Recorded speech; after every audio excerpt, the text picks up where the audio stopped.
Launch Director. Launch vehicle is ready to launch. Mission Director. 3, You have permission 2. to launch. We have ignition of the RS-68A main engine. And we have liftoff of the United Launch Alliance Delta IV Heavy rocket. Mach 1, execute, and that indication of spacecraft separation. Good afternoon. I'm Andrea Lenhoff. I'm a systems engineering leader at ULA and your host for the final Delta launch carrying NROL-70 for the National Reconnaissance Office. I'm here at Cape Canaveral Space Force Station in Florida, where liftoff is currently scheduled for 12:53 p.m. Eastern.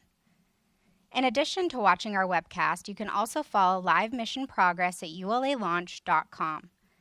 The count is currently in a planned hold. We have 2 planned holds in our launch count, which give our team additional time to resolve any issues prior to entering the terminal count. At this time, the team is not working any issues and we're proceeding towards an on-time liftoff. Live mission coverage will continue through payload fairing jettison, which occurs about 6.5 minutes after liftoff.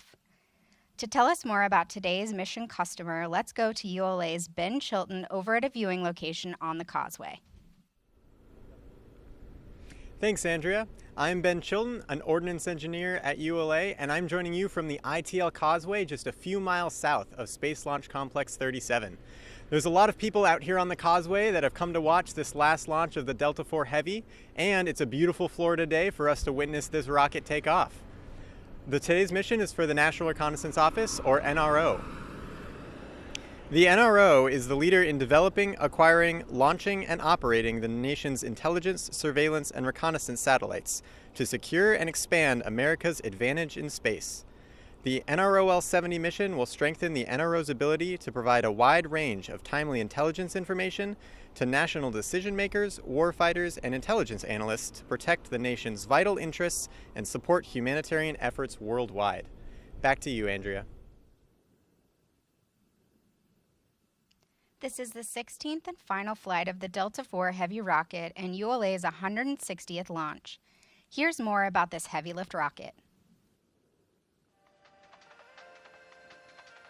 Designed by ULA's engineering team and built by our skilled technicians, the Delta IV Heavy rocket, once fully stacked, stands 235 feet and weighs 1.6 million pounds fully fueled. At the base of the rocket is the triple booster first stage, powered by 3 RS-68A engines, which together produce more than 2 million pounds of thrust at liftoff. Atop the center booster is the Delta Cryogenic Second Stage, or DCSS, powered by an RL-10B2 engine. Spacecraft are encapsulated inside a 5-meter diameter metallic tri-sector payload fairing. With production of the final Delta complete, the rocket travels from ULA's factory in Alabama to the launch site in Cape Canaveral on ULA's rocket ship. Once in Florida, ULA's launch operations team begins a series of events leading to today's countdown. The process begins by transporting and lifting the booster and DCSS onto the launch table at Space Launch Complex 37. Then, the encapsulated payload fairing is lifted and mated to the DCSS. Once fully assembled, the launch countdown begins when 40 hydraulic cylinders at pressures nearing 3,500 psi raise the Mobile Service Tower, or MST, about 8 inches. The carriage transporter system then moves the MST to its launch position, approximately 345 feet north of the rocket. Weighing in at approximately 10 million pounds, the 100-foot wide, 300-foot tall MST protects the rocket and payload from weather here on Florida's Space Coast. With the rocket on the pad, the launch team transitions to fueling and other final preparations. Across the interstage of the Delta IV Heavy rocket is the American flag and the Space Force, Delta, and ULA logos. Note the number 389 inside the Delta logo, signifying this launch's place in Delta history. Additionally, on the fixed umbilical tower, we see mission artwork. Provided by the NRO, the art features a snow leopard, representing the NRO's quiet strength and providing an advantage to community, the nation, and its allies.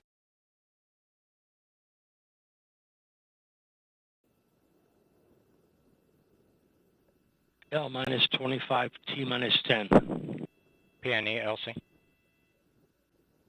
Go ahead. Proceed with final pneumatic preps. Roger.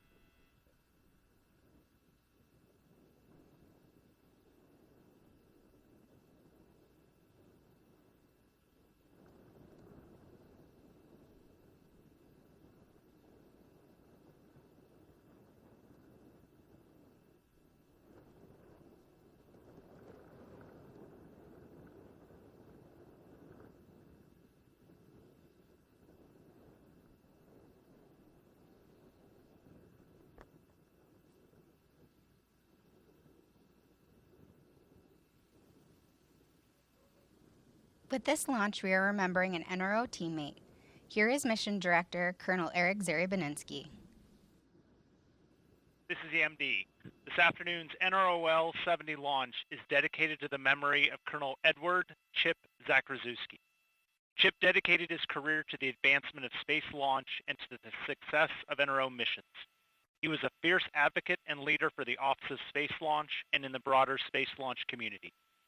Chip was the OSL director for the first Delta IV Heavy launch, so it is only fitting that the last Delta IV Heavy launch is dedicated to him. To our leader, mentor, and friend, Godspeed, Chip. MD out.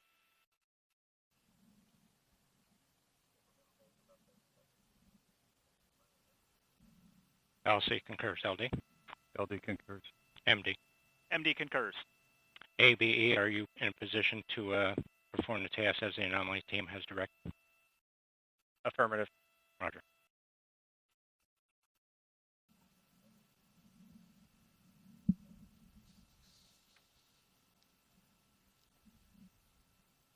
T-minus 8 minutes. ALC, configure CCTV for launch monitoring. Today's flight is also dedicated in Roger. memory of CME, colleagues who are no configure longer with us. CCTV for video Let's recording. remember our teammates. Roger.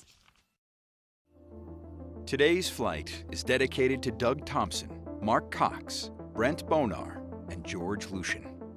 After working as a pipe fitter for high purity systems, Doug Thompson joined Boeing's internal upper stage program, later transitioning to the Delta program. Doug supported many Delta rockets and facilities during his career, including Delta vehicles launching from the Cape's Slick 17 and Slick 37 and Vandenberg's Slick 6, in addition to solid rocket booster and payload facilities and the machine shop. In his personal time, Doug and family traveled throughout Florida and Georgia, enjoying his passion for motorsports, including drag racing the 63 Corvette he built himself. He will be missed. As a U.S. Army veteran, Mark Cox began his aerospace career in 1984 at McDonnell Douglas, then Boeing, and eventually ULA. Following his transfer from ULA's Pueblo site to the Decatur, Alabama factory, Mark was instrumental in establishing the metrology lab there and in standardizing measurement and test equipment calibration across all ULA sites. He was respected by his peers throughout the industry and developed many personal relationships over the years, always resilient and positive. Mark encouraged his teammates to face adversity while continuing to care for others. He will be greatly missed. Godspeed, Sergeant Cox. Brent Bonar joined Aerojet Rocketdyne as a space propulsion mechanic in 2006 and contributed to the safe delivery of nearly every RL-10 engine through his last mission, NROL-68, in 2023. A loving husband, Brent was also a tireless volunteer, deeply committed to helping others, including 3 trips to the Bahamas in 2019 to support residents following Hurricane Dorian.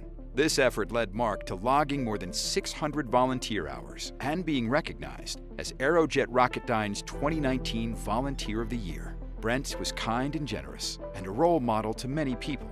He will be missed. George Lucian began his career in 1960 as an electrical systems engineer with the General Dynamics Corporation, following his time at the University of Nebraska, where he earned a bachelor's degree in mathematics. In 1964, after working at the General Electric Company on the Apollo program, George began a new chapter at the Goddard Space Flight Center, followed by a move to the Kennedy Space Center. During his NASA career, George was an engineer, branch chief, division chief, and assistant launch manager, all in support of NASA's Expendable Launch Vehicle Services program. His career spans 60 years and more than 400 launches. George was an invaluable team member, a mentor to many, and a true friend to all.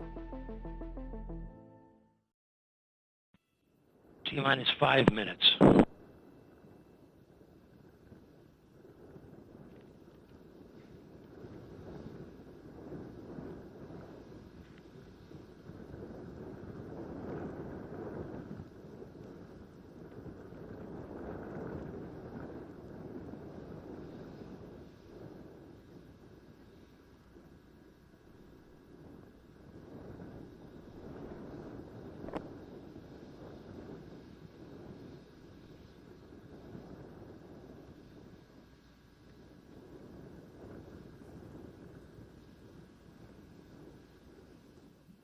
This is Delta Mission Control at T-minus 418.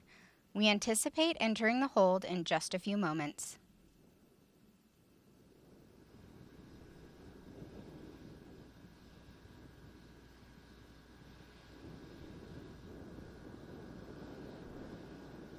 T-minus 4 minutes and holding. This is a 15-minute built-in hold. LC switch to not ready position.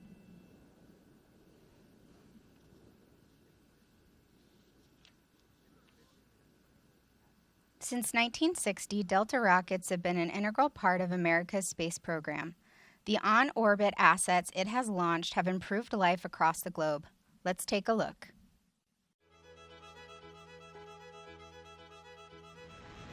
Following more than 60 years lifting historic missions to space and becoming a pillar in American rocketry, the Delta program is coming to a close with its final launch.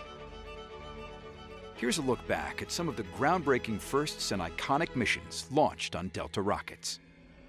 Delta quickly established its record of excellence in the 1960s, launching ECHO, the world's first communication satellite, Tyros, the first space-based weather observatory, and NASA's Pioneer and Explorer scientific spacecraft. The introduction of the Delta II rocket on Valentine's Day 1989 ushered in the GPS era and a capability that improves life on Earth every day, from navigation to banking, agriculture, and beyond. The beloved Delta II earned its place in history with 155 flights, with 8 of those missions to Mars for NASA, including the Spirit and Opportunity rovers. The Delta program's commitment to vehicle improvement to meet customer needs culminated in the Delta IV family of launch vehicles with a wide range of increased capabilities. Delivering missions for the Space Force, National Reconnaissance Office, NASA, and commercial clients, every Delta IV launch has been successful.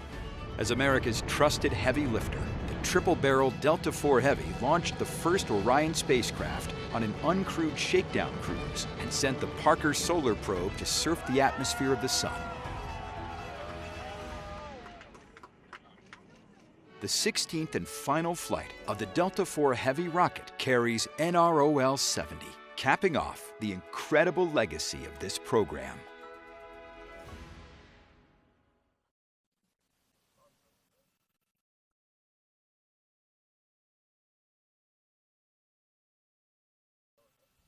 The Delta program has been an important part of many of our employees' careers.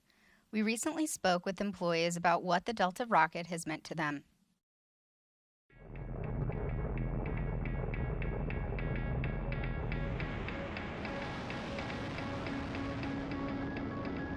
We started this program with the tremendous task of continuing the Delta mission success tradition. It has been the heavy lift workhorse, supporting the missions that no other vehicle could, and have made a tremendous difference for this nation.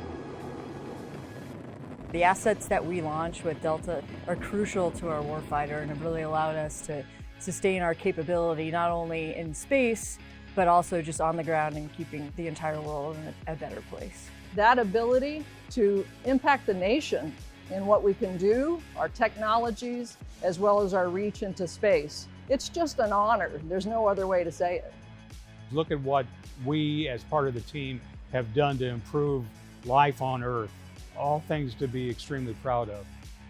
The first launch, you kind of kept your fingers crossed and your toes crossed. We all stood out in the main part of the factory here and watched it, and it's just something that you do and say whatever makes you comfortable for that very first launch.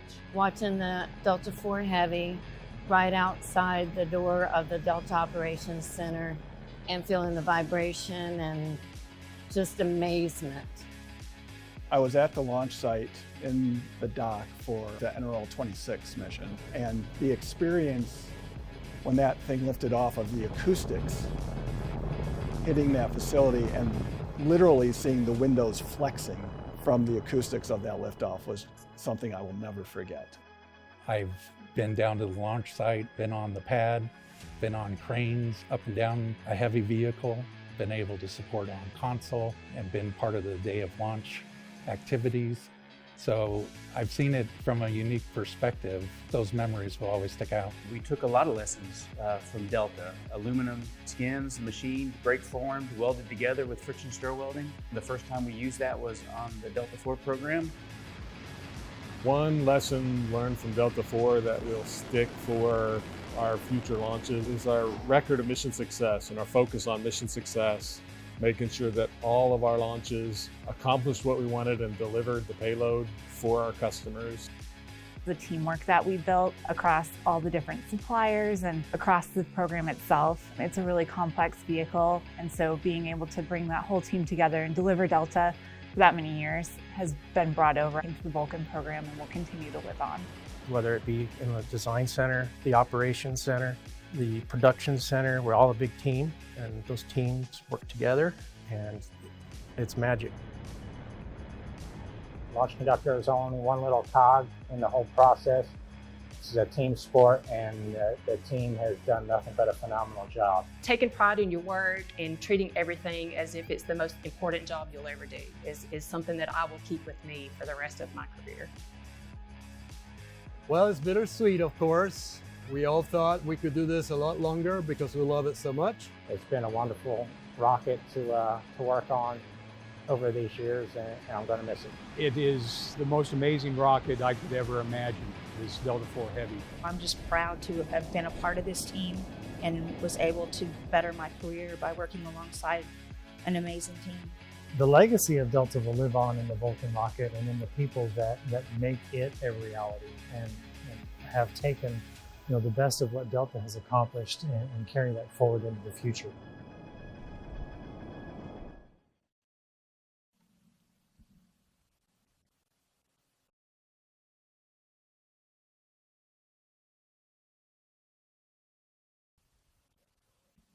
After liftoff, the Delta IV Heavy will head east from Space Launch Complex 37.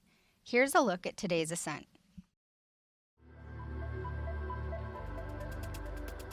To mitigate the fireball created by the hydrogen-burning Delta IV Heavy rocket, the staggered engine start sequence begins with ignition of the launch table HPOs, burning off the excess hydrogen injected into the flame duct. Next, the starboard Delta IV ROFI lights, igniting its RS-68A engine. Then, the center and port RS-68A engines ignite to generate more than 2.1 million pounds of total thrust to lift the 1.6 million pound triple-core rocket off the pad. Shortly after liftoff, Delta begins a pitchover to attain the proper flight path while minimizing the pressure the vehicle experiences during flight. Delta then reaches Mach 1, the speed of sound, followed by the rocket reaching maximum dynamic pressure as it travels through Earth's atmosphere. With propellant depleted in the port and starboard boosters, the engines shut down and the boosters jettisoned to shed their weight. The remaining booster engine then throttles to full power to maximize performance against gravity losses. Once propellant levels deplete in the center booster, the engine shuts down and the booster is jettisoned from the second stage. The vehicle now weighs approximately 6% of what it did at liftoff. Following jettison of the center booster, the Delta Cryogenic Second Stage, or DCSS, main engine ignites. During ascent, NROL-70 is protected inside a 5-meter diameter metallic payload fairing. After traveling through the densest part of Earth's atmosphere, the payload fairing is jettisoned. The Delta IV Cryogenic Second Stage carries the last payload to launch on a Delta IV rocket to its final orbital destination, where it will begin its national security mission.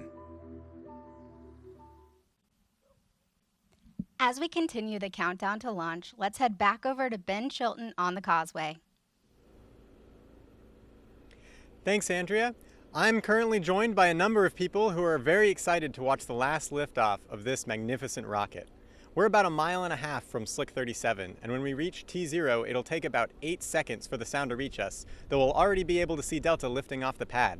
Currently, the weather conditions look great for launch, but I'll pass it back to you, Andrea, for the Space Launch Delta weather forecast for today.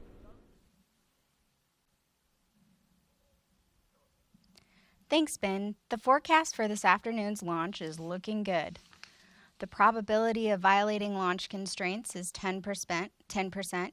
Ground winds are 14 to 22 knots out of the southeast, and the temperature is 74 degrees Fahrenheit. Our primary concerns for launch today are ground winds and the cumulus crowd rule violation. RLM, verified red line monitor and vent table are in the correct configuration per terminal count. Verified. L minus 9 minutes. Performing a hold authority comm check. LSIC RF. Loud and clear. Loud and clear as well. ATD. ATD copies loud and clear. Loud and clear as well. Comm check complete. Launch on time verified. Roger.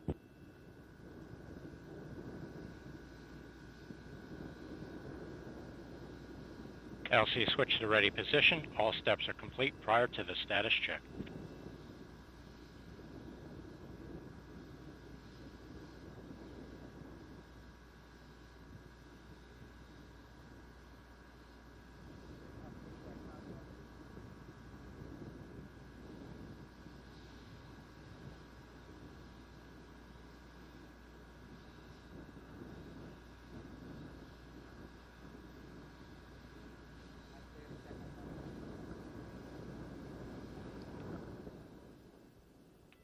L minus 8 minutes. We remain in the planned 15-minute hold as we continue towards liftoff.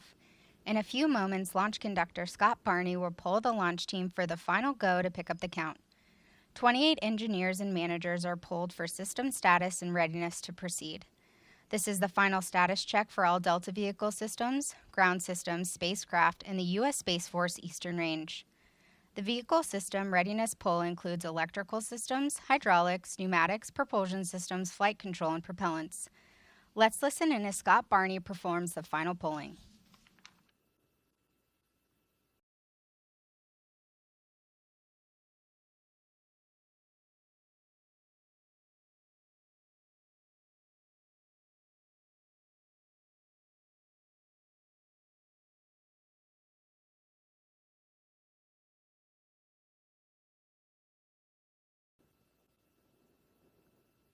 L minus 7 minutes.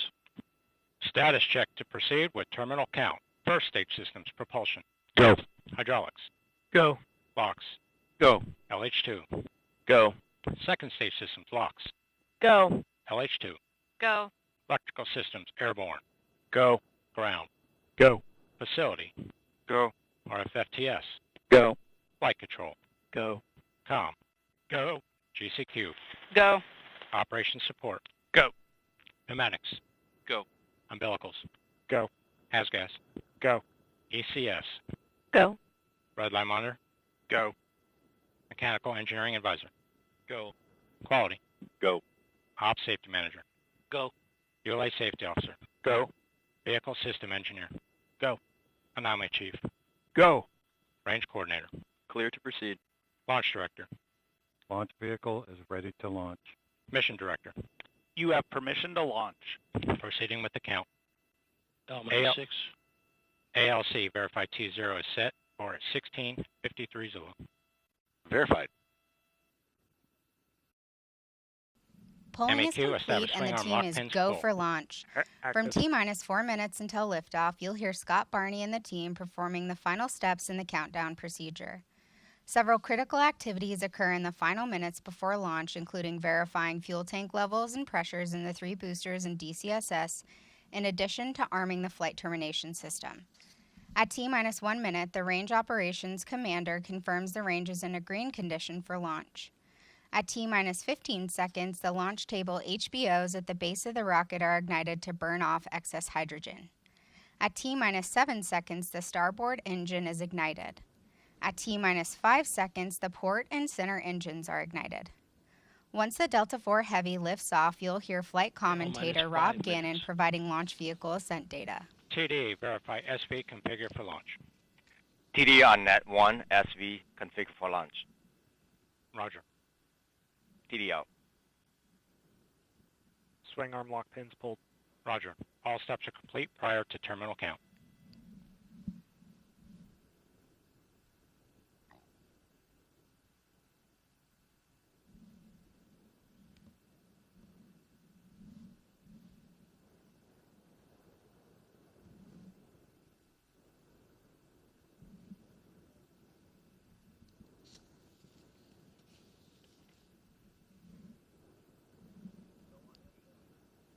This is Delta Mission Control at T-minus 4 minutes and holding. We anticipate releasing the hold in just a few moments.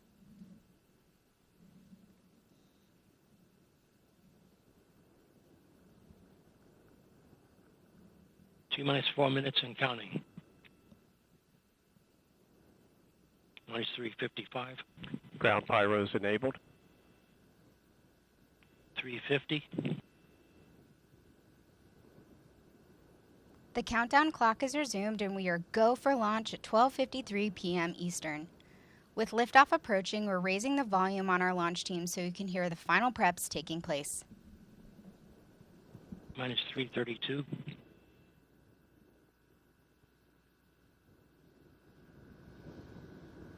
$325. Second stage lock, secure at flight level.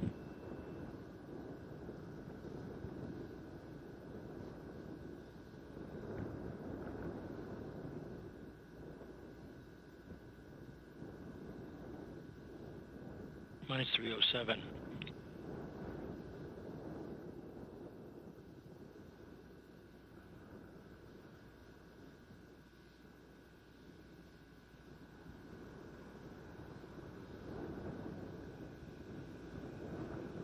Minus 249.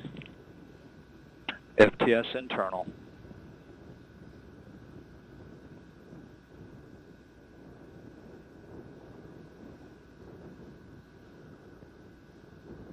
CBC locks at flight pressure and flight level.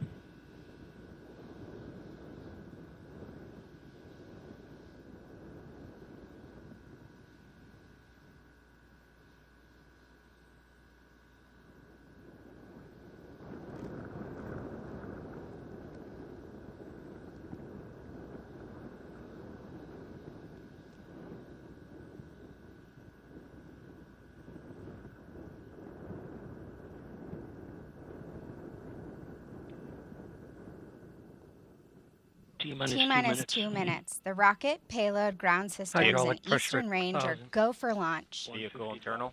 Launch sequencer start. If you just joined us, I'm Andrea Lenhoff. CBC I'm your LH2 host at for flight the pressure final and flight Delta level. launch today. Liftoff is currently scheduled for 12:53 p.m. Eastern. 140. FCS launch enabled.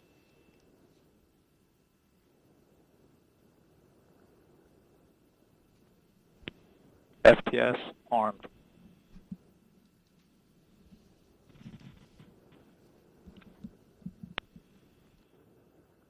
Minus 120. OCUs armed. FCS count started.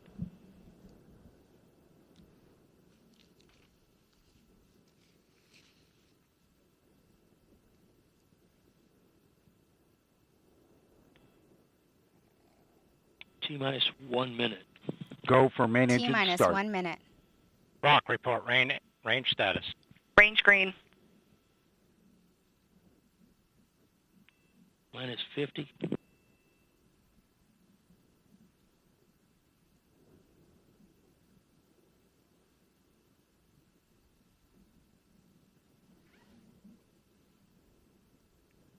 Second stage LH2 secure at flight level. Minus 30. Status check. Go Delta. Go NROL-70.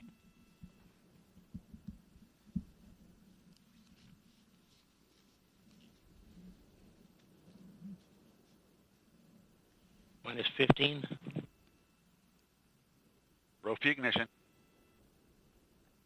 10. T-minus Mr. Start. 10, 8, 9, 8, 6, 7, 5, 6, 4, 5. We have ignition. 2, 1. Lift off. And liftoff of the final United Launch Alliance Delta IV Heavy rocket, carrying NROL-70 for the National Reconnaissance Office and closing Delta's 6-decade legacy of excellence in space.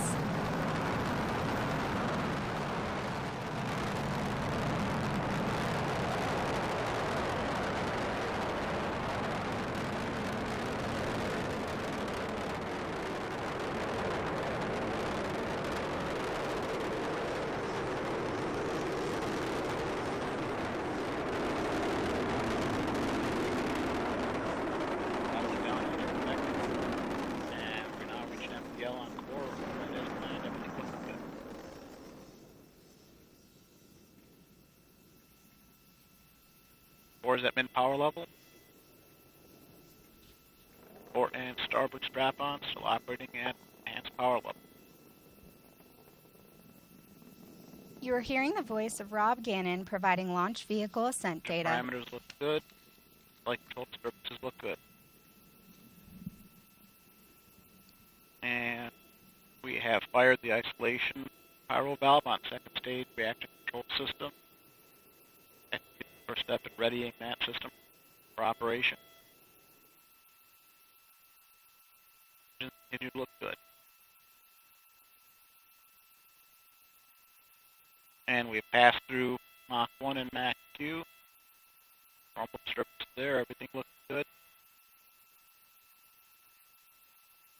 All three boosters operating as expected.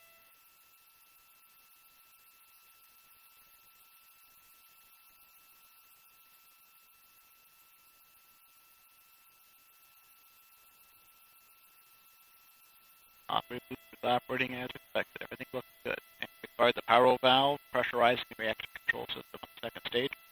Pressure's coming up. Everything looks good there.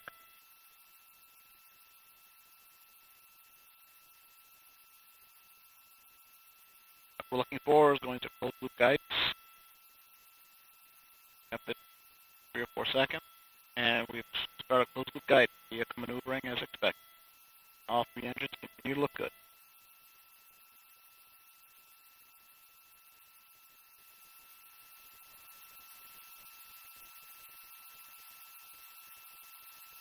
And we are 3 minutes to Corbico.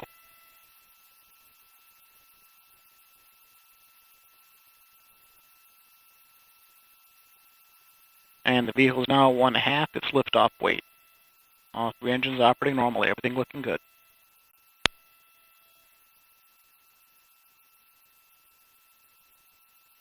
And the vehicle's now 29 nautical miles in altitude, 64 miles downrange, traveling at 5,300 miles per hour.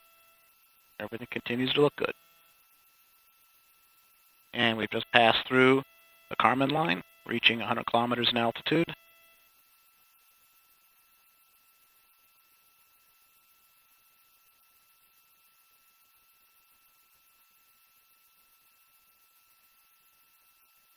Everything looking good. 2 minutes to Corbico. Coming up on throttle down on the strap-ons. And we've begun throttling down the strap-on boosters in preparation for cutoff. We've now achieved min-power level on the strap-ons. And cutoff. We have cutoff port and starboard boosters coming up on strap-on, and we have strap-on separation. Disturbances look good. Throttled up the core booster. We're now at EPL on the single stage booster. And we've re-enabled steering following separation of the strap-ons. Everything looking good. We just heard confirmation of port and starboard booster jettison. We have about 1.5 minutes until we reach our next mission event, booster engine cutoff. On the RL-10.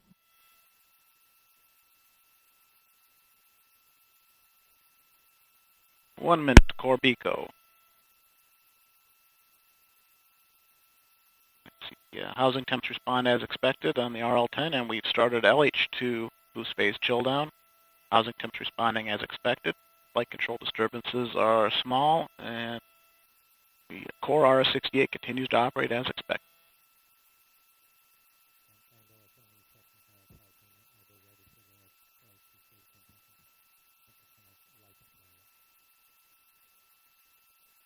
About 20 seconds to our next mark event, throttling down the core booster in preparation for BECO.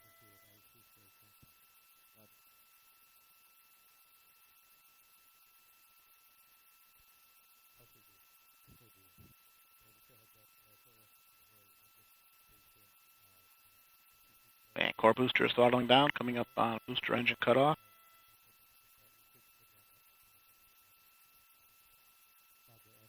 And we have BECO. Cutoff on the booster, everything looking good.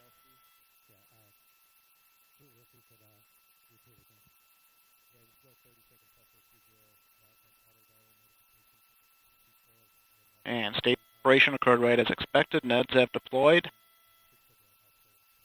And we have pre-start, start, and full thrust. RL-10 is up and running normally. Everything looking good.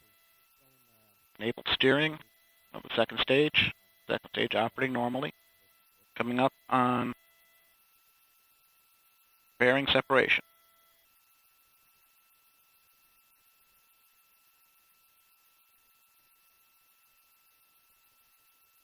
About 10 seconds away from pairing sep.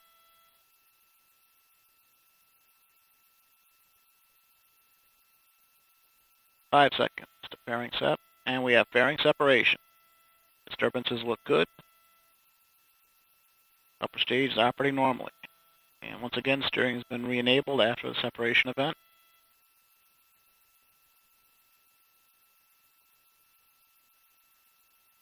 This is Delta Mission Control at T plus 6 minutes and 55 seconds.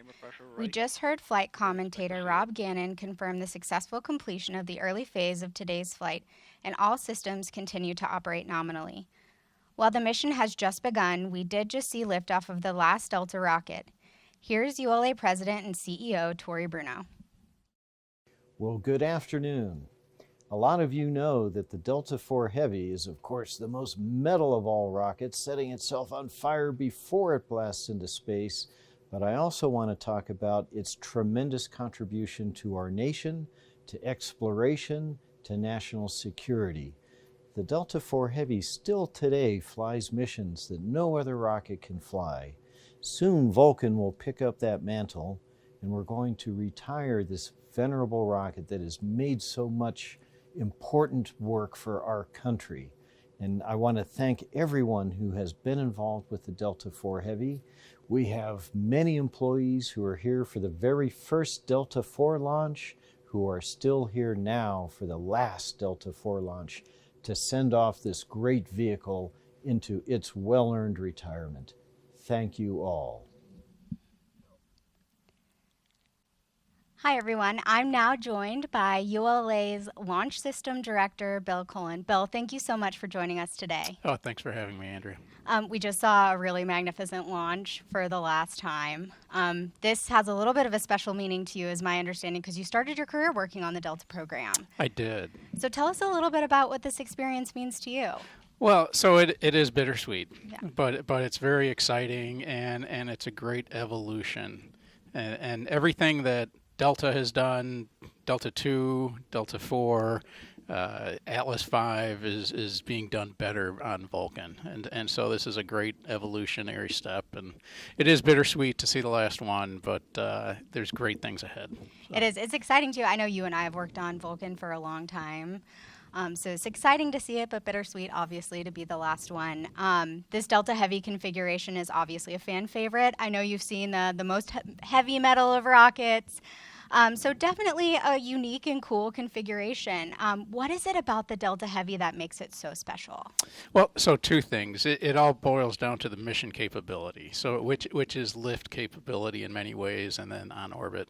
But the lift capability, the no solid motors, pure liquid, the 3 strap-ons, the slow, majestic liftoff. It really is just majestic. inspiring. There's nothing like it. You know, it makes your heart go. I really felt it. Like, I feel like more than any other rocket launch, you really feel it in your bones and in the vehicle. So it's just such a cool thing to see, and kind of sad for it to be the last one. So speaking of last, let's talk a little bit about first. So earlier in January, we experienced our first Vulcan rocket.